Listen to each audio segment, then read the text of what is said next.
Emang apa yang bikin makanan halal jadi haram, Bang? Yang paling sering kita lihat tuh yang di pinggir jalan tuh gerobakan, Mas. Ya, Mie goreng, nasi goreng, dan satu lagi seafood pinggir jalan. oke. Itu common banget mereka itu pakai arak masak, I see. angciu. Nah, selama ini aku udah sempat berapa kali bertanya kepada teman-teman pelaku usaha yang gerobakan, mereka nggak tahu itu haram. Ketika ada suatu produk atau restoran yang tidak pernah menyatakan dia halal atau non halal, dan orang nggak expect bahwa dia ternyata wow non halal, lo sebagai customer lo merasa kayak gimana? Merasa dirugikan banget. Pas aku up masalah widuran ini, pertama yang masuk ke dalam pikiranku, gila ya, ayam goreng ternyata bisa jadi haram. Nah, pas aku tahu, loh kok bisa pakai lemak babi untuk goreng ayam, itu benar-benar shock. Perisai apa yang harus kita pasang biar untuk memastikan yang kita makan adalah halal? Pertama, harus banget paham namanya titik kritis halal, Mas. Pertama kali aku akhirnya bilang, oke, ini saatnya aku fight untuk masalah haram ini ketika aku up masalah Garrett Popcorn. Itu tahun berapa ya? Udah lama banget. Di sana kita bertanya kepada Garrett Popcorn yang ada di US ya, kalau nggak salah ya, mengenai apakah produknya halal atau haram. Nah, ternyata mereka belum bisa menjawab. Intinya di sana mereka belum bisa menjamin halal. Kita up lah berita tersebut. Wah, itu gila, serangannya luar biasa, Mas. Kenapa? Karena itu udah nyenggol dapur orang. Nyenggol dapur just tipper.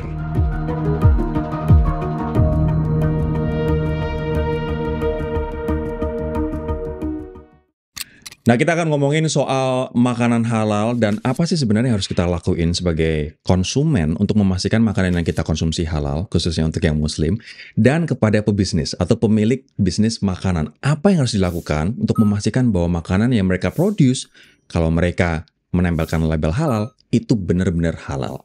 Nah, kita akan ngobrol bersama dengan Bang Anca, Halal Lifestyle Enthusiast. Bang Anca, thank you so much for coming. Terima kasih, Mas Rory. Apa kabar? Akhirnya dapat giliran. Akhirnya dapat giliran juga podcast di sini bersama Mas Rory. Oke, gue pengen tanya dulu. Menurut lo, Bang, apa sih sebenarnya syarat paling basic buat restoran bisa disebut halal dan aman buat muslim selain label halal yang dia tempel di pintu restoran atau di label makanannya? Label sertifikasi halal ya. Jadi kan sebenarnya ada label halal yang dibuat oleh mereka sendiri. Nah, sebenarnya udah ada kewajiban dari pemerintah per Oktober 2024 itu semua restoran wajib sertifikasi halal. Tapi untuk UMKM ada relaksasi sampai dengan 2026. Oke. Nah, syarat utama sebenarnya untuk sebuah restoran itu kita nggak membicarakan masalah sertifikasi halal dulu ya. Pertama, bahannya bebas dari bahan-bahan yang haram. Kemudian proses produksinya itu nggak boleh bercampur, Mas Rory. Nggak boleh campur antara yang halal dan haram. Itu nggak boleh banget dalam satu dapur yang sama, dalam satu restoran yang sama, dia ada produk halal dan produk haram. Walaupun beda baskom, walaupun beda kompor, beda wajan. Kita bisa takut ada cross contamination. Karena selain itu nanti harus ada juga pemisahan antara storage location dia. Storage location tuh bisa jadi kulkas. Kulkasnya tuh nggak boleh banget nyampur. Oke. Kemudian bahkan supply chain. Supply chain itu pengiriman barang tuh juga harus yakin bahwa tidak boleh bercampur antara halal dan haram. Jadi memang untuk para pelaku usaha harus menjaga banget halal dan haram ini. Bahkan intinya sebelum sertifikasi halal harus paham bahwa saya mau provide nih makanan halal kepada muslim. Ya udah, ini artinya yang harus saya siapkan gitu, Mas. Tapi sayangnya memang pembahasan halal haram ini di pelaku usaha masih terbatas kepada no pox no lard. Jadi orang-orang ngeliatin, oh no pox no lard itu adalah pasti halal. Padahal lebih luas daripada itu sih. Oke, sebelum ke no pork no lard, aku pengen bahas lagi soal tadi yang self declare kalau Ya, UMKM. self-declare. Jadi so far sekarang UMKM Iya, bisa declare dulu betul, sendiri gitu ya. Nah, apa yang Bang Anca bisa sarankan untuk mereka ketika, hey, lo self declare halal, tapi ini lo ada beberapa hal yang lo nggak boleh masukin. Karena kadang-kadang kita pakainya minyak tanpa sadar ternyata minyak mengandung arak. Minyak yang tanpa sadar mengandung babi. Gelatin misalnya kita nggak tahu, oh ternyata itu ada kandungan porsen atau babinya gitu. Kira-kira berarti mereka harus waspada apa penjual-penjual UMKM ini? Sebenarnya kalau makanan Indonesia, Mas ya, makanan Indonesia itu relatif aman kita. Memang sekarang udah ada sertifikasi halal dengan self declare terutama untuk UMKM ya. Tapi itu pun dibatasin untuk beberapa tipe produk tertentu. Karena pertama, intinya misal kayak kita jualan apa nih? telur gulung ya. Telur gulung kita tahu bahannya cuma telur, kemudian minyak goreng dan lain-lain. Itu artinya mereka bebas dari bahan-bahan yang haram. Nah, harus dipahami ketika mereka mau self declare nih, aku halal nih ya. Karena udah ada nih Mas sertifikasi halal self declare yang memang diberikan oleh pemerintah kepada teman-teman kita UMKM. Jadi mereka bisa mengajukan self declare tanpa ada audit, tapi cuma dikasih nih mereka harus melisting bahan dan kemudian ada tim audit datang ke tempat mereka untuk mengecek dapurnya terpisah atau enggak, kemudian bahan-bahan apa saja yang mereka gunakan. Nah, di sana tugasnya memang ada namanya teman-teman PPH ya kalau nggak salah, tim pemeriksa halal gitu yang datang untuk membantu teman-teman UMKM untuk mendapatkan sertifikasi halal. Tapi ini lucu Mas kadang-kadang. Gimana tuh? Kadang kan netizen macam-macam ya. Bilangin, wah Bang Anca lu berarti nggak pernah jajan pinggir jalan ya, nggak pernah jajan cilung atau bakwan. Ya jajan lah, bilangin walaupun nggak ada sertifikasi halal, belum tentu kita tuh nggak makan. Karena intinya kita belajar sini mengenai titik kritis halal. Nah, apa titik kritis halal itu? Artinya suatu proses atau bahan yang menyebabkan makanan halal itu menjadi haram. Nah, itu ketika kita udah paham titik kritis halal, kita bisa tahu, oh dimanapun kita berada, kita bisa memilih, oh ini makanan halal, ini makanan haram, walaupun dia belum ada sertifikasinya. Emang apa yang bikin makanan halal jadi haram, Bang? Kita baca yang mana dulu nih? Yang paling sering kita lihat tuh yang di pinggir jalan tuh gerobakan, Mas. Ya. Mie goreng, nasi goreng. Itu dan satu lagi seafood pinggir jalan. Oke. Itu common banget mereka itu pakai arak masak. I see. Angciu. Kalau di daerah mungkin daerah timur, Jawa Timur, mereka pakainya arak masak cap guci.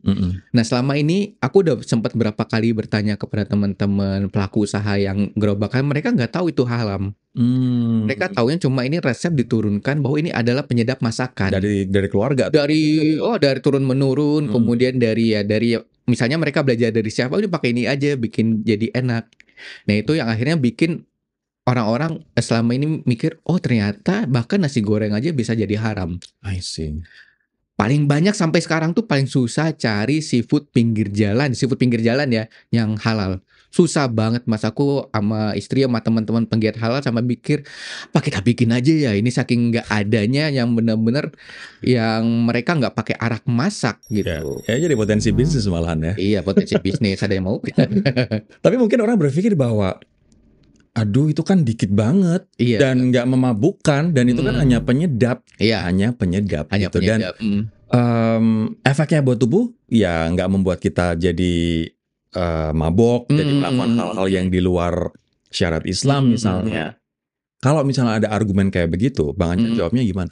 Paling simpel, sedikit pun itu, setetes pun hamar itu akan ada membuat makanan halal menjadi haram.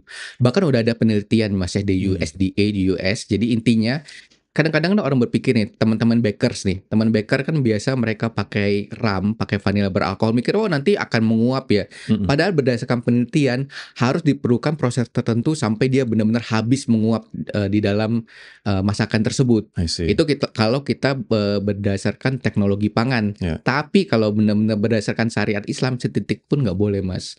Ya, dan itu pun dibuktikan dengan statement dari WHO belum lama ini mengatakan bahwa no amount of alcohol is safe for our health. Jadi dulu ada orang yang berpendapat bahwa wah satu gelas wine per hari itu sehat untuk badan, satu sloki arang atau whisky itu bagus untuk badan. Tapi bahkan sekarang WHO udah meralat itu. Iya betul. Mengatakan no amount of alcohol is safe for our body. By the way. Oke Bang, aku pengen sekarang ke kasus yang kemarin sempat rame, kasus ayam goreng widuran. Kebetulan gue orang Solo, jadi gue relate banget dan gue dulu suka banget makan ayam goreng widuran, karena itu legend banget di sini. Iya.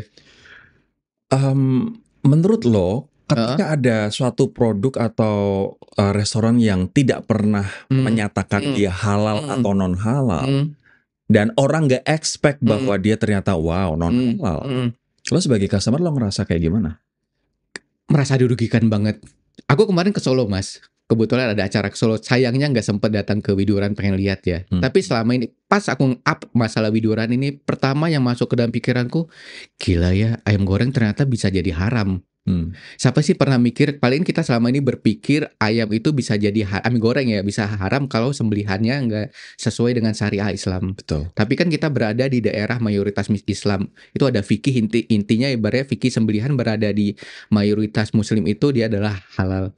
Nah pas aku tahu Loh, kok bisa pakai lemak babi untuk goreng ayam? Itu benar-benar shock. Jadi di sini sebenarnya kita tuh sayangnya nggak dibantu dengan regulasi pemerintah yang mengatur mengenai persyaratan halal dan non halal ini. Karena pertama, di sini adanya ketidakjujuran dari produsen. Mereka intinya pengen mendapatkan customer muslim, tapi mereka berbohong intinya, "Gua jualan pakai ini aja deh, lah nggak ketahuan kok." Iya. Ya, lalu nggak ketahuan. Kalau kayak di luar negeri, Singapura atau Malaysia itu udah habis Mas pelaku usahanya, karena udah bener-bener mereka melanggar regulasinya. Nah, di sini sayangnya, apa ya, regulasi itu masih nggak ada Mas. Kalaupun ada undang-undang itu implementasinya masih belum jelas. Masih abu-abu. Masih Undang-undangnya ada tapi undang-undangnya ada. implementasinya Karena penegakan hukumnya. sebenarnya undang-undangnya udah ada bahwa untuk restoran yang dia mengandung produk non halal, misal babi, mereka harus pakai ada stiker memberitahukan statement bahwa bahwa produk kita mengandung babi atau mengandung non halal. Dan daerah kayak di Solo, kemudian Surabaya itu kadang kita masih ketemu nih Mas yang apa sih nama Dideh ya? Dideh itu masih dijual kayak biasa banget. Jadi Saren yang dari iya, darah saren dari darah. Biasanya di apa sih namanya yang kayak gerobakan-gerobakan pinggir jalan, wedangan ya? Wedangan. Nah, wedangan itu mereka menjual dideh atau saren. Padahal pertama dari segi kesehatan itu udah nggak sehat ya. Kemudian darah itu udah jelas salah satu yang diharamkan oleh Al-Quran. Oke. Ini mungkin juga trikinya untuk wisata kuliner di Solo ya, karena di Solo kan kuliner banyak banget. Dan aku pengen fokus ke Widuran dulu sebelum nanti kita bahas Saren dan sebagainya. Sebagai customer aku ngerasa tertipu sih Bang. Banget lah Mas. Merasa tertipu dan merasa dibohongi.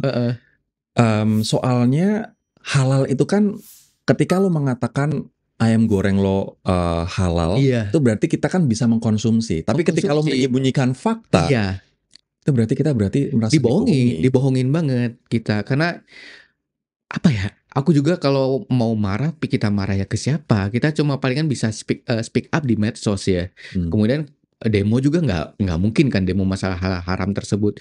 Makanya balik lagi nih gimana caranya kita itu sebagai customer dilindungin. Zaman dulu kan kita punya, masih ada ke sih Mas yang yayasan untuk YLKI ya? Perlindungan konsumen. Perlindungan konsumen. Nah, aku harus abadi ketuanya. Ya, itu harusnya hal-hal seperti ini nih kita dilindungin banget. Intinya bagaimana caranya ketika suatu usaha mereka melanggar integritas tersebut, mereka mendapatkan suatu punishment. Kalau ketika ada punishment, orang-orang kan nggak akan berani Mas.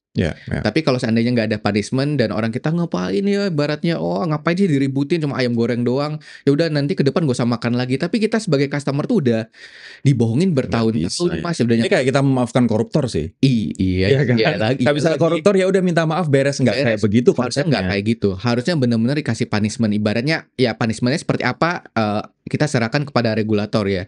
Tapi intinya ketika orang-orang melihat bahwa ternyata cuma dikasih teguran aja nih, bisa jadi suatu saat ada restoran lain yang sejenis, dia yang ibaratnya menyembunyikan fakta, mereka memakai bahan haram, memanfaatkan hal tersebut dengan alasan ya cuma palingan ditegur doang sih. Ini juga mengecewakan sih.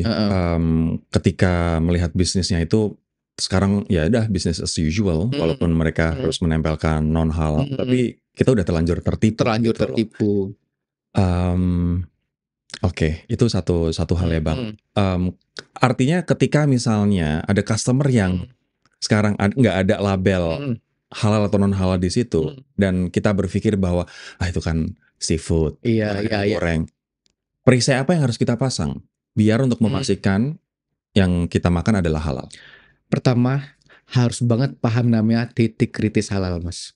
Yang tadi dibahas tadi dibahas di awal. Jadi setiap makanan itu mereka mempunyai titik kritis halal. Misalnya makanan Jepang. Makanan Jepang kayak sushi kita mungkin berpikir cuma nasi sama ikan aja ya. Tapi padahal di sana biasa mereka bisa pakai cuka berasnya yang berasal dari kamar. Jadi kemudian dia pakai mirin juga. Mirin itu ada arak masaknya Jepang juga. Nah, kalau kita nggak punya ilmu tersebut, kita akan makan-makan aja. Sama halnya seperti misalnya kita beli bakery. Kayak aku baru kemarin aware bakery ternyata Madeline itu ternyata dia bisa pakai ram. Kalau sama ini kan berpikir Madeline cuma cake kayak pakai tepung kayak gula kan. Kemudian yang kayak si Chanelly apa sih sebut nama channel ya? Iya, iya, Nah, Chanelly itu Spanyol. Spanyol, itu juga dia bisa haram karena dia pakai RAM. Jadi resep-resep otentik dari luar negeri itu biasa banget mereka menggunakan bahan yang haram karena memang berasal dari negara mereka. Iya. Nah, ketika masuk ke Indonesia harusnya dimodifikasi dengan menggantikan bahan-bahan yang haram tersebut menjadi bahan yang halal. Tapi ini juga mungkin ada insentif ya untuk usaha bahwa dengan mengganti, memodifikasi ke bahan-bahan yang halal itu sebenarnya juga insentif untuk penjualan untuk merangkul customer muslim lebih banyak. Betul. Pun customer yang memeluk agama lain pun juga nggak akan keberatan karena ya udah nggak akan merusak rasa juga anyway gitu kan. Oke, berarti artinya masyarakat kita sebenarnya sekarang banyak mengkonsumsi di zona abu-abu dong, tanpa mereka tahu. Zona abu-abu tanpa mereka tahu. Makanya paling aman sebenarnya mengkonsumsi makanan yang sertifikasi halal ya, terutama untuk makanan yang jelas banget titik kritis halalnya, Mas. Kalau kita berpikir secara pelaku usaha bisnis, harusnya mereka berpikir bahwa customer terbesar mereka adalah Muslim. Ketika misalnya mereka mau membuat sesuatu yang memang bisa dikonsumsi Muslim, artinya range mereka untuk menggapai customer lebih besar. Karena ada satu ramen ya dulu di Jakarta, ramen itu dulunya di Peak dia ramen yang khusus untuk POX. Tapi ketika mereka berpikir, oh kayaknya dengan POK ini udah mulai banyak nih muslim-muslim Jakarta melek halal. Akhirnya mereka switching jadi ayam dan mereka udah sertifikasi halal dan itu ramai jadinya. Jadi siapapun bisa makan di sana tanpa menghilangkan rasa mereka. Oke. Tapi sekarang berarti mereka udah meninggalkan pork sama sekali. Meninggalkan pork sama sekali. Jadi mereka udah switching jadi namanya tetap sama tapi tidak ada lagi restoran mereka yang menjual pork. Oke. Berarti kalau ramen sekarang itu udah halal, it's okay. Cuma kalau di situ ada ramen yang ternyata ada menu babi dan ada menu ayam, sebaiknya kita nggak makan di situ. Tinggalin aja, Mas. Di Jakarta ya terutama tuh banyak banget pilihan ramen halal yang enak. Ya. Karena kalau kita berpikir, ini kita masuk ke pelaku usaha, Mas ya. Kan namanya untuk restoran ini ada halal haram ya. Mereka pasti punya central kitchen ya. Central kitchen itu untuk menjaga standar rasanya mereka. Nah di central kitchen itu kita nggak yakin mereka seperti apa di dapurnya. Apakah mereka pakai teladan yang sama, pakai pisau yang sama mengolahnya. Sedangkan dalam Muslim itu ada cara-cara khusus untuk membersihkan najisnya babi. Nah itu kadang aku sedih loh Mas. Kadang di kayak kita sebutin mall gede ya, Jakarta. Itu restoran ramen jual babi, pelayannya berhijab semua. Dan yang datang pun berhijab. Pas aku tanya ke yang sempat bertanya, kok lu makan di sana sih? Ya kan gue cuma makan ayam doang. Nah artinya aku berpikir edukasi halal belum nyampe ke mereka. Karena edukasi halal di medsos ini artinya pertama untuk orang yang mau mencari informasinya dan yang mau aja. Sedangkan kita di lapangan di dunia nyatanya itu belum ada orang yang benar-benar turun memberitahukan bahwa ada edukasi nih. Halal itu seperti apa, haram itu seperti apa. Enggak semua orang bermain medsos. Apalagi untuk konten Instagram aku kan edukasi Mas ya. Walaupun review makanan di sana ada edukasi halal haram. Enggak semua orang mau dengerin masalah halal haram ini. Hatersnya banyak banget kadang-kadang. Itu tapi udahlah hater awalnya baper sekarang ya udah ini untuk yang mau aja. Bumbu-bumbu sosmed. Tapi artinya gini ya, haram ini buat teman-teman juga penting banget. Haram nggak hanya bahan bakunya, nggak hanya bahan baku, tapi juga cross contaminationnya, dan bumbu-bumbunya juga. Oke. Apalagi kalau misalnya kayak aciu tadi bilangnya, angciu, masak. Itu kayaknya dari dulu zaman nenek dan zaman dulu Mas udah pada pakai. Tapi ternyata sekarang semakin kita aware bahwa itu adalah kamar, jadi akhirnya ya udah kita hindari ya. Betul.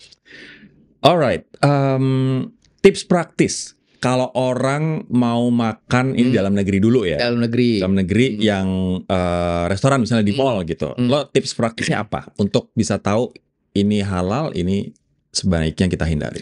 Paling aman pertama memang cari yang udah sertifikasi halal ya. Itu paling aman banget. Kedua, kalau seandainya memang di sana nggak ada sertifikasi halal, kita harus mulai implementasi yang menanyakan titik kritis halal. Tanyanya jangan ke pelayan. Why? Pelayan mereka nggak punya edukasi hal tersebut. Karena pasti mereka berpikir, oh semua makanan halal. Karena no pox no lat. Biasanya aku kalau gitu akan langsung tanya ke izin tanya ke chef atau ke manajernya. Tanya ke mereka, misalnya aku ke restoran kayak di makanan Sunda ya. Makanan Sunda tuh beberapa tumisan dia pakai angcu. Aku langsung tanya, oh boleh ngobrol sama manajer atau chefnya. Mau tanya, ini yang pakai angcu yang mana aja ya? Jadi nggak tanya halal, langsung kepada titik utamanya bahan-bahan haram. Langsung menusuk. Langsung menusuk. Karena kalau orang bertanya seperti itu, oh kita pakai untuk ditumis kangkung, tumis genjer. Oh oke. Nah kalau udah seandainya itu tinggal pilihan kita apakah mau makan di sana atau enggak. Karena kan yang pertama yang punya uang kita, yang punya punya kuasa untuk memilih suatu tempat makan adalah kita.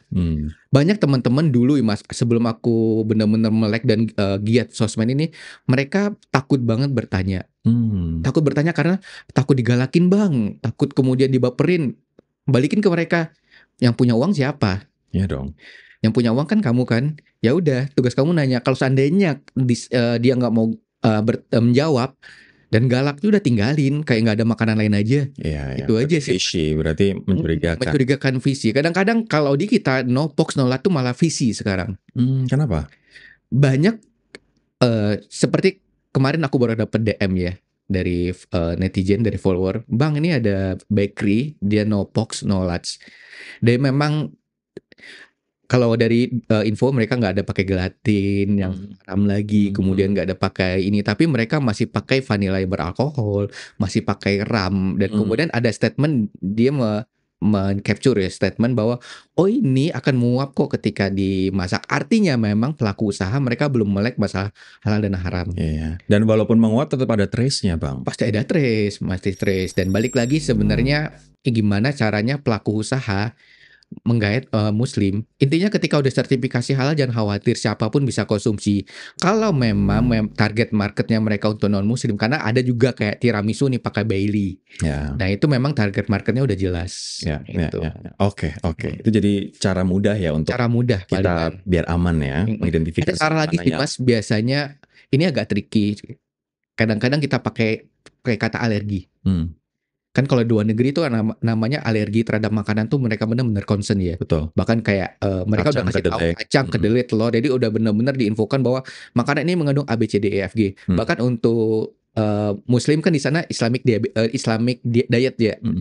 Nah aku biasa kasih tahu, kalau kamu takut bilang aja, Mas Mbak aku alergi sama arak masak, atau alergi angcu. Nah ketika kita pakai statement kata alergi tanpa membahas masalah agama, mereka akan concern.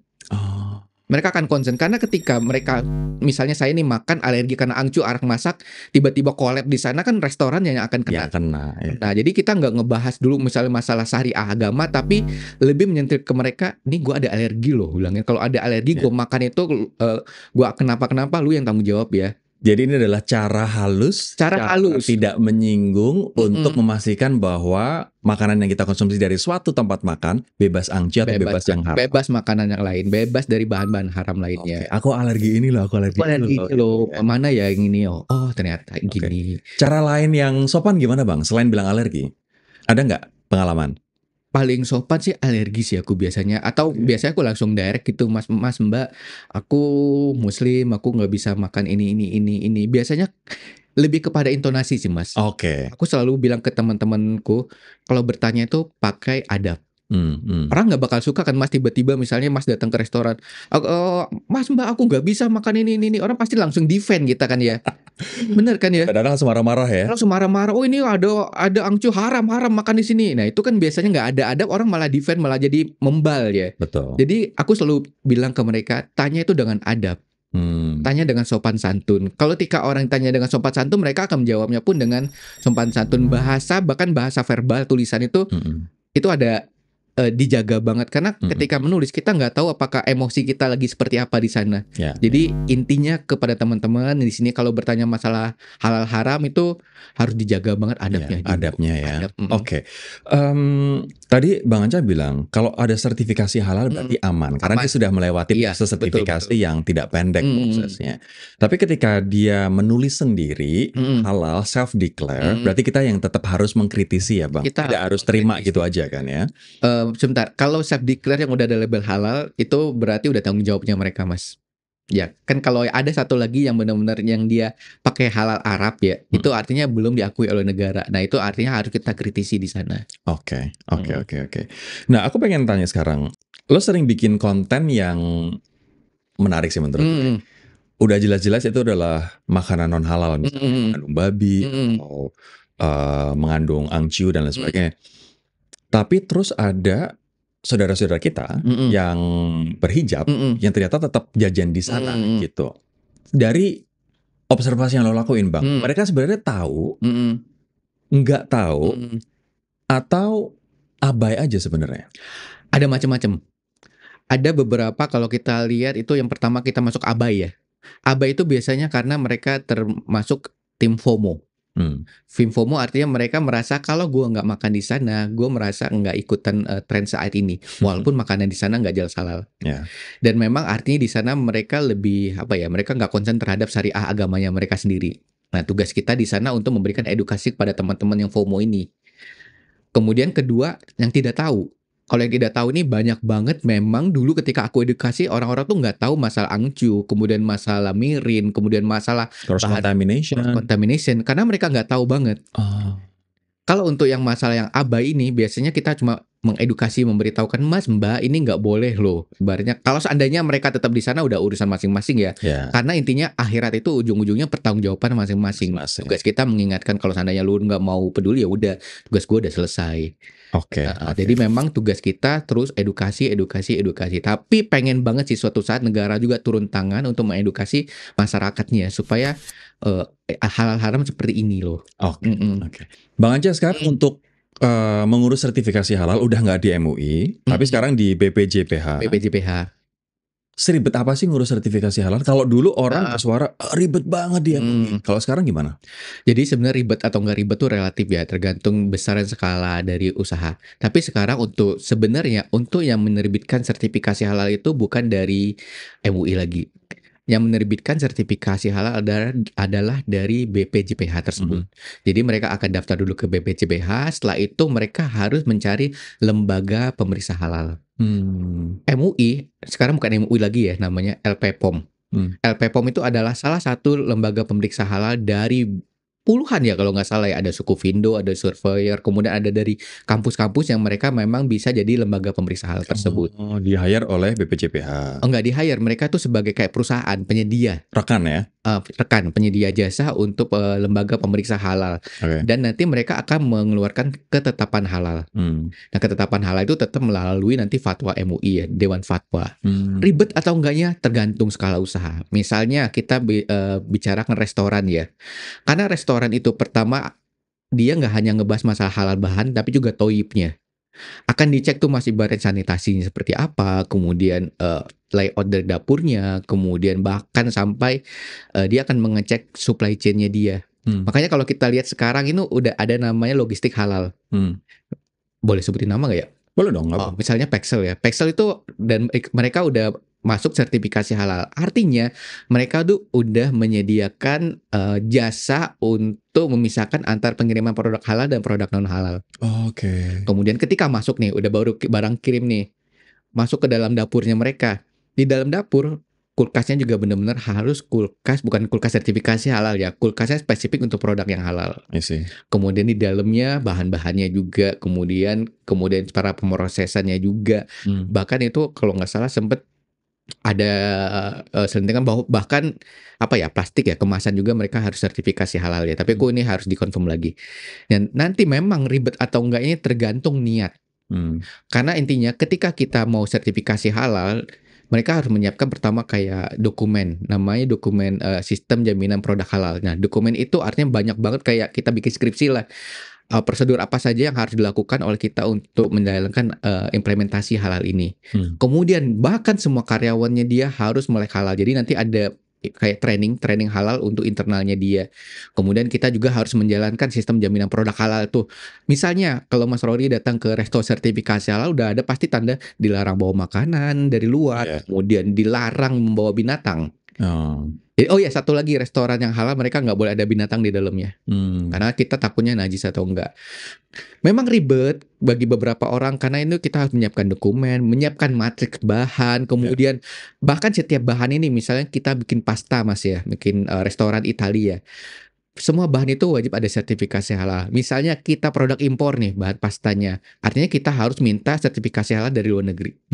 Nah itu makanya memang kadang orang bilang ribet atau enggak itu ya tergantung skala prioritas kita. Kalau memang kita udah, yang aku share di awal tadi, ada restoran yang ramen tadi, dia hanya perlu 2 bulan untuk sertifikasi halal. Karena sebelumnya mereka udah ada niat, mereka udah rapi, udah menyiapkan planning. Mereka udah ada tim audit halalnya, kemudian ada tim yang melakukan sosialisasi tersebut. Ketika udah jalan, ketika sertifikasi, artinya mereka cuma mengeluarkan data-data doang, mengeluarkan matrik 2 bulan udah keluar sertifikasi halalnya. Kalau ada yang bilang sampai tahunan, kemudian macam-macam itu ya, artinya mereka memang belum siap dengan hal tersebut. Karena restoran, misalnya restoran ini punya 50 cabang. Aku nggak tahu deh apakah 50 cabang yang akan diaudit atau mereka akan ngambil sampling. Itu aja. Makanya memang secara, aku nggak tahu nih jelasnya secara angkanya berapa, tapi memang yang dikeluarkan juga lumayan Mas ya untuk sertifikasi ya. Karena kita akan membayar jasa, kalau ada lab, ada uji lab, kemudian tapi pastinya itu ada biaya-biayanya yang harus mereka keluarkan. Kalau menurut Bang Anca, BPJPH sekarang suportif nggak untuk mendorong pelaku usaha untuk dapat sertifikasi halal? Membantu nggak? Membantu atau enggaknya itu aku nggak pernah ngeliatin secara langsung Mas ya. Tapi sekarang sih mereka memang banyak mengeluarkan sertifikasi halal. Tapi yang aku pengen lebih butuhkan bagaimana BPJPH ini bisa turun ke masyarakat. Jadi jangan hanya mengejar angka aja untuk sertifikasi halal, tapi bagaimana supaya teman-teman UMKM ini mereka tahu kenapa sih saya harus menyediakan makanan halal, bahan-bahan apa saja sih yang sebenarnya menyebabkan makanan halal ini menjadi haram. Edukasi. Jadi masih ada gap nih antara kejar target sertifikasi halal sama edukasi ke masyarakat. Karena sebenarnya mereka secara too good to be true kan 2026 UMKM ini wajib sertifikasi halal semua ya. Tapi secara pelaksanaan di lapangan saya belum melihat sampai ke sana. Jadi masih dibutuhkan lagi keseriusan dari teman-teman di BPJPH untuk implementasi hal ini. Mereka banyak memang melakukan sertifikasi halal gratis, kemudian di tiap event halal selalu ada mereka untuk datang. Kemudian ada juga teman-teman yang dengan sukarela jadi pemeriksa halal. Itu sebenarnya bagian dari mereka untuk implementasi halal ini. Tapi Indonesia gede banget loh Mas. Tapi BPJPH ini kan lembaga baru ya Bang ya? Lembaga baru. Kalau misalnya Bang Anca ngelihat setipe BPJPH tapi di luar negeri, misalnya di Malaysia atau di Singapura, apa sisi positif yang kita bisa pelajari dari BPJPH di Singapura dan Malaysia Bang? Kalau Singapura mereka langsung di under MUIS ya, di bawah pemerintah. Jadi kalau aku anak medsos ya kita melihatnya dari medsosnya aja nih. Misalnya kayak MUIS yang under, kalau teman-teman buka MUIS itu dia halal Singapura, itu lembaga resmi mereka untuk sertifikasi halal. Kontennya menarik banget Mas.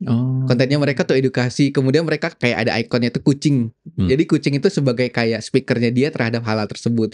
Kemudian mereka ada edukasi mengenai no pork no lard Mas, mereka negara minoritas muslim loh Mas. Exactly. Tapi mereka halalnya concern banget. Bahkan ini aku baru dapat info mereka untuk alkohol hamar tuh di atas jam 22.30 itu nggak boleh ya.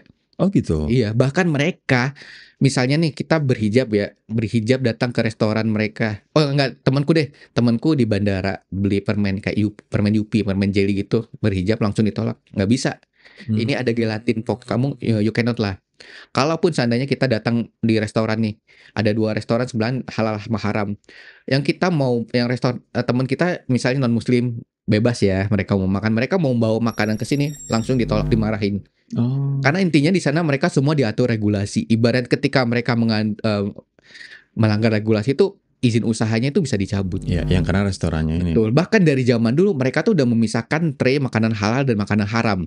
Ya, di Jakarta baru mulai kan.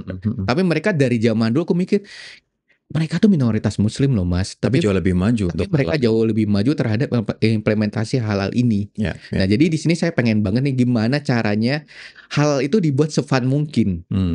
Kita ibaratnya kita nggak usah bahas masalah fikih A B C D E F G, tapi bagaimana caranya kita sebagai lembaga pemerintah bisa mengedukasi masyarakat ini mengenai makanan halal seperti Betul. apa. Karena itu esensi dari social media anyway. Bahkan untuk lembaga pemerintah, social media bisa digunakan untuk edukasi bisa campaign banget. yang seru, yang engaging, gak cuman untuk menunjukkan nih loh kinerja gue. Iya, betul. Karena orang kan kalau udah yang formal-formal kan kadang males Mas ya kita lihatnya. Tapi kalau kayak misalnya kita jadiin gambar kucing edukasi halal itu kan lucu banget. Ternyata di dalamnya diselipkan misi-misi untuk edukasi halal, dan kemudian mereka kadang-kadang bikin Q&A terhadap restoran ini halal atau enggak. Simple like that sih sebenarnya. Oke. Sekarang gue pengen balik ke sisi konsumennya lagi, Bang Anca. Apa tantangan terbesar lo ketika mengedukasi teman-teman soal halal? Aduh, hate comment ya. Pasti itu banyak banget yang ibaratnya dulu aku tuh pertama kali sebenarnya Siapa yang ngirim hate comment itu? Oh ya, follower, macem-macem sih Mas. Ya ibaratnya kadang macem-macem latar belakang gitu. Macem-macem latar belakang. Yang paling nyesek apa? Zaman dulu pertama kali aku akhirnya bilang, oke, ini saatnya aku fight untuk masalah haram ini ketika aku up masalah Garrett Popcorn. Itu tahun berapa ya? Udah lama banget. Nah, di sana kita bertanya kepada Garrett Popcorn yang ada di US ya kalau nggak salah ya, mengenai apakah produknya halal atau haram. Nah, ternyata mereka belum bisa menjawab. Intinya di sana mereka belum bisa menjamin halal. Kita up lah berita tersebut. Wah, itu gila, serangannya luar biasa, Mas. Kenapa? Karena itu udah nyenggol dapur orang. Nyenggol dapur just tipper. Jadi ketika kita menyenggol dapur seseorang itu akan menimbulkan banyak banget pro kontra. Jadi just tipper itu salah satunya yang zaman dulu ya deh. Tapi pas itu aku masih baper ya, mikir, wah gila ya.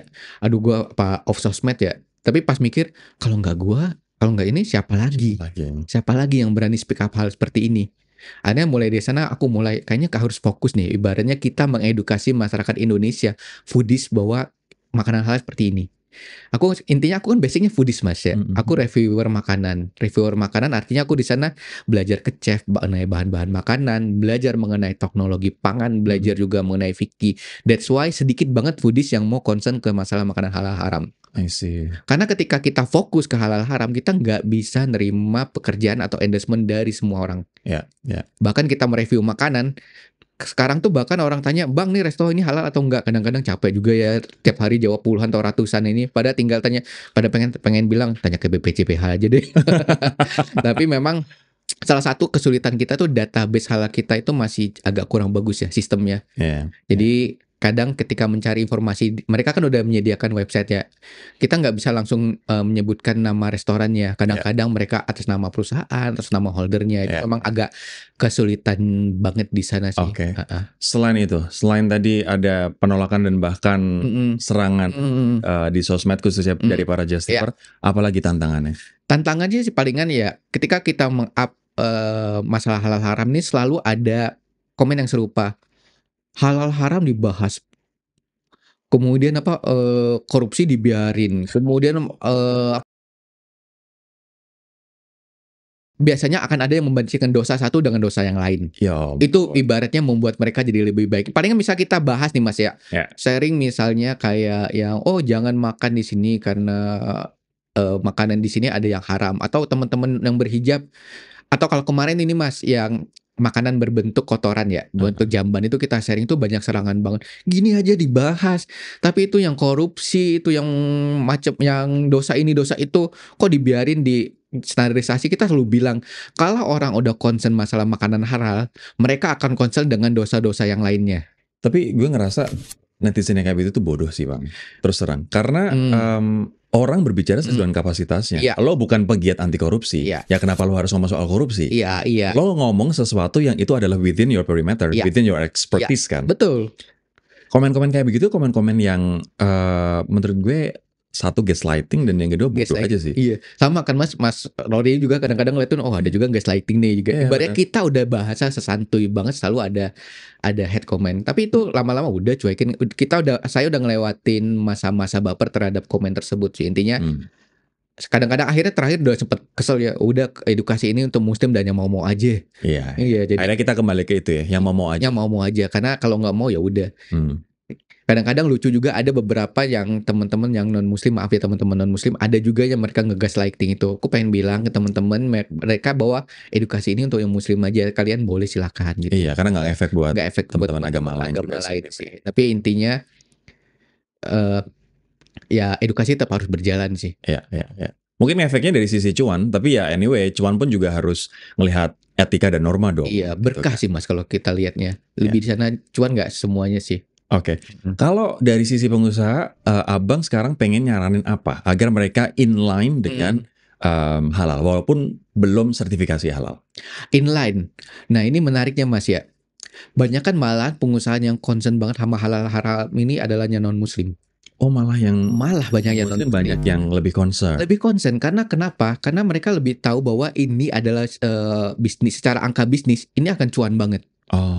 Jadi misalnya dulu aku punya temen yang dia memberikan edukasi sertifikasi halal gratis lah, kayak CSR gitu. Misalnya dari 50 yang daftar, yang tersisa tuh misalnya tinggal 3 atau 4 yang benar-benar mau dibimbing sampai akhir. Dan itu biasanya yang dibimbing itu akhirnya yang benar-benar niat banget tuh teman-teman non-muslim. Wow. Kalau temennya muslim, zaman dulu ya mungkin mereka berpikir gue udah nyediain makanan halal, ngapain gue ngurusin sertifikasi halal.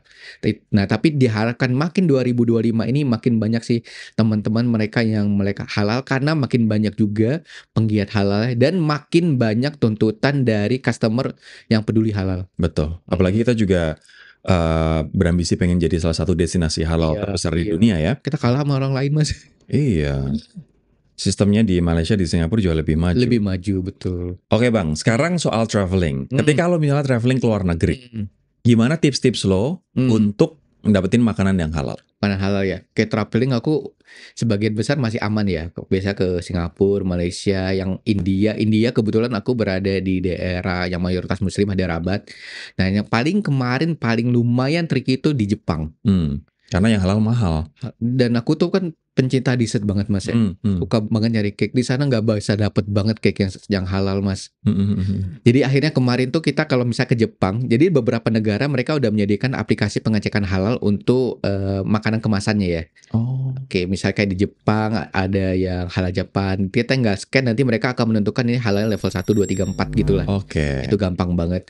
Tapi memang kalau kayak restoran, ramen dan lain-lain itu di Jepang mereka sekarang udah banyak banget yang menyediakan restoran sertifikasi halal. Nah di sertifikasi halal Jepang juga ada beberapa jenis kan. Tapi kesulitannya memang makanan halal kayak Jepang itu main mahal banget. Iya. Main mahal banget. Nah, soalnya makan ramen di sana ya Allah, satu mangkok 600.000. Iya betul. Apalagi yang wagyu Mas ya. Tapi kayak apa ya? Misalnya aku sama istri kita punya beberapa trik misalnya ke Jepang ya. Ke Jepang biasanya kita misalnya pengen sushi kita udah lewatin banget, susah cari sushi halal di Jepang. Tapi biasanya kita cari sashimi. Sashimi aku nggak nyari di tempat-tempat yang umum, langsung aja ke swalayan cari sashimi, karena sashimi biasa cuma di slice doang kan, fresh sashimi gitu. Bawa soyu dari Indonesia. Bawa soyu dari Indonesia, karena kita soyu di sana jarang banget yang ada yang halal. Jadi kenapa aku perlu selalu kasih edukasi halal dan ke teman-teman supaya mereka melek nih, bahwa karena kadang-kadang kalau kita melihat youtuber kita muslim ke Jepang mereka atau ke Korea, mereka bebas banget makan di mana-mana. Which is misalnya ke Jepang itu kita nggak bisa makan ayam sembarangan, nggak bisa makan sapi sembarangan, karena mereka nggak disembelih sesuai syariah, jadinya udah bangkai. Jadi paling aman sih memang cari seafood ya. Nah intinya di sini kita harus dulu tahu sebelum traveling ya, cari dulu kita mau makan di mana, kemudian triknya seperti apa, hacksnya seperti apa, mencari makanan halal. Oke, jadi kalau di Jepang specifically, berarti abang lebih sering misalnya jajan di 7-Eleven atau di Family Mart, tapi bawa soyu sendiri. Iya. Kalau terakhir misalnya sarapan, aku paling beli telur rebus Mas. Telur rebus, kemudian cari di sana ada salad, dan aku bawa KP juga sih, KP dari Indo. Jadi mereka kan biasa ada salad yang udah potongan gitu, tinggal makan di sana aja. Kalau misalnya ke restoran pun, kalau di situ ada sertifikasi halal berarti aman ya? Aman ya dia, aman. Tapi memang di sana menariknya sertifikasi halal. Kalau di Indonesia kan ketika sertifikasi halal itu tidak boleh ada menjual khamar. Tapi untuk di Jepang ada beberapa lembaga yang masih memperbolehkan dia menjual khamar di sana. Tapi memang Jepang itu strict banget. Jadi ibaratnya mereka benar-benar pemisahan alat dan lain-lainnya udah benar-benar strict. Dan ada aplikasi Ada untuk aplikasi. ngecek apakah produk Dan sekarang halal atau enggak ya? udah mulai banyak juga sih penggiat halal yang mulai sharing. Di tiap negara kayaknya ada penggiat halal yang sharing makanan halal kayak Taiwan, di Hong Kong itu kita udah saling connect ke mereka. Jadi mereka udah melisting nih restoran halal yang bisa kita datengin yang mana aja. Oke. Jadi memang udah tiap negara nyaris ada sih, Mas. Ya. Bang, sekarang kalau misalnya lo traveling ke negara yang susah cari makanan halal. Kalau Jepang, Singapura, Malaysia masih gampang gitu. Apa yang akan lo lakuin? Dan apa yang masyarakat harus lakuin untuk memastikan mereka bisa makan dengan tenang dan nyaman? Ya. Sebenarnya ada fikih berada di daerah minoritas Muslim ya.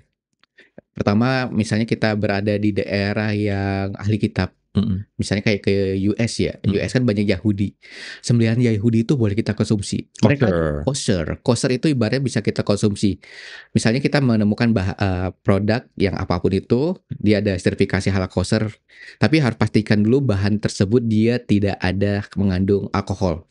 Karena dalam kosher masih boleh ada alkohol. Kemudian kalaupun seandainya udah benar-benar mentok, kita cari yang vegan. Mau gimana pun kita vegan kan artinya tidak ada kontaminasi bahan-bahan yang animal ya di sana ya.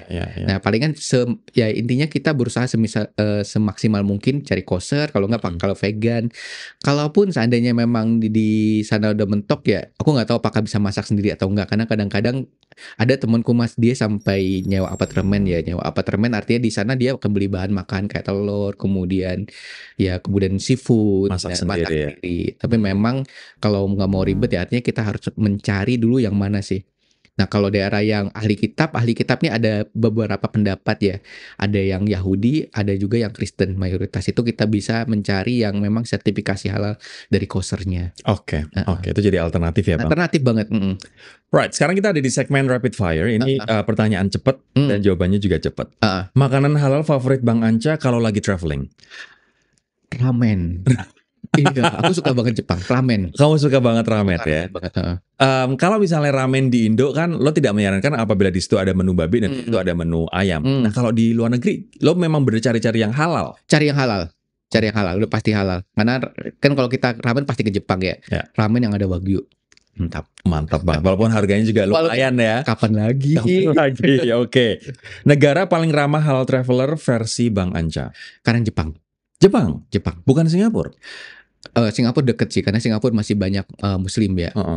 Jepang, karena Jepang mereka mulai sangat concern banget terhadap Muslim. Apalagi sejak mereka pas mau Olimpiade itu mereka banyak banget yang resto sertifikasi halal. Walaupun akhirnya banyak tutup karena COVID ya. I see. Dan mereka bahkan menyediakan fasilitas ibadah dan kemudian untuk teman-teman kita berhijab di sana pun merasa nyaman. Betul. Dan apalagi mereka juga sekarang membuka pintu untuk turis dari Timur Tengah yang pasti juga butuh wisata halal. Oke.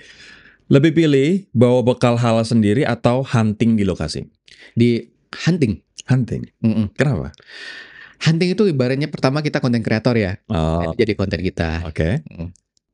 Yang kedua kenapa hunting? Kenapa? Seru aja karena di sana akhirnya kita bisa mengimplementasikan bagaimana titik kritis halal tersebut. Oke.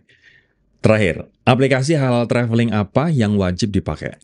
Kalau tergantung negara. Kalau Jepang halal Japan. Halal Japan? Ya. Kalau negara lain pasti punya masing-masing? Punya masing-masing dia. Oke. Seberapa jauh itu membantu Bang? Membantu banget karena kita bisa mencari direktori restoran halal, kemudian bisa scan makanan halal di sana. Oke, sekarang ada di segmen terakhir. Ini segmen kesimpulan, gue pengen tanya lo. Lo udah lama jadi motor untuk penggerak kesadaran akan makanan halal ya Bang. Sekarang kesadaran masyarakat untuk itu makin naik atau stagnan? Makin naik banget. Makin naik banget. Jadi sekarang orang-orang berani banget speak up masalah halal haram ini. Bahkan mereka bertanya kepada restoran atau kepada pelaku usaha itu udah berani. Saya sering dapat laporan itu Mas malah dari netizen, dari teman-teman follower. Jadi misalnya ada konten itu kadang-kadang nggak murni dari saya. Pasti dapat laporan dari teman-teman hasil mereka bertanya kepada pelaku usaha. Jadi makin sekarang dan karena banyaknya demand dari customer, restoran juga makin banyak sertifikasi halal karena ada tuntutan. Aku boleh cerita Mas, ada satu restoran yang aku dapat DM dari markomnya ya. Dia cerita sehari tuh gue bisa dapat 100 DM nanya halal atau haram kata dia. Serius restorannya. Sampai akhirnya ya udah gue ini deh sertifikasi halal deh. Itu restoran all you can eat, salah satu yang menurut aku di Indonesia besar dan enak banget. Oke. Dan akhirnya sekarang dia udah ngurus Udah sertifikasi halal sekarang. Karena dibilang setiap hari capek juga yang ngejawab DM. Ini halal nggak? Akhirnya udah kita sertifikasi halal. Jadi kita lihat di sana adanya tuntutan dari pasar membuat pelaku usaha pun berpikir, oke, kita harus sertifikasi halal supaya kita bisa dapetin customer muslim. Oke. Ini artinya berita baik sebenarnya. Berita baik. Walaupun pelan-pelan tapi at least pelan udah meningkat naik terus kesadarannya. Alright. Terakhir, apa pesan Bang Anca buat anak muda muslim yang kadang masih cuek soal halal haram? Walaupun kita tahu ini adalah urusan masing-masing, sama seperti agama urusan masing-masing, tapi apa yang ingin Abang sarankan? Jadikan halal sebagai lifestyle. Karena untuk halal lifestyle itu artinya kita nggak ketika kita sebagai muslim udah aware bahwa halal lifestyle kita, apapun perilaku kita akan mengikuti standar syariah halal tersebut. Halal itu belum tentu kita yang terlalu yang kolot ya? Kolot ya, betul. Halal selama ini orang berpikir halal itu kolot, padahal nggak. Halal itu udah modern kok. Orang negara lain mereka sudah concern dengan wisata halal, dengan makanan halal. Kenapa kita berpikir mundur? Halal bukan kolot, halal bukan hal yang konservatif, tapi betul. Jadikan itu sebagai lifestyle yang fun.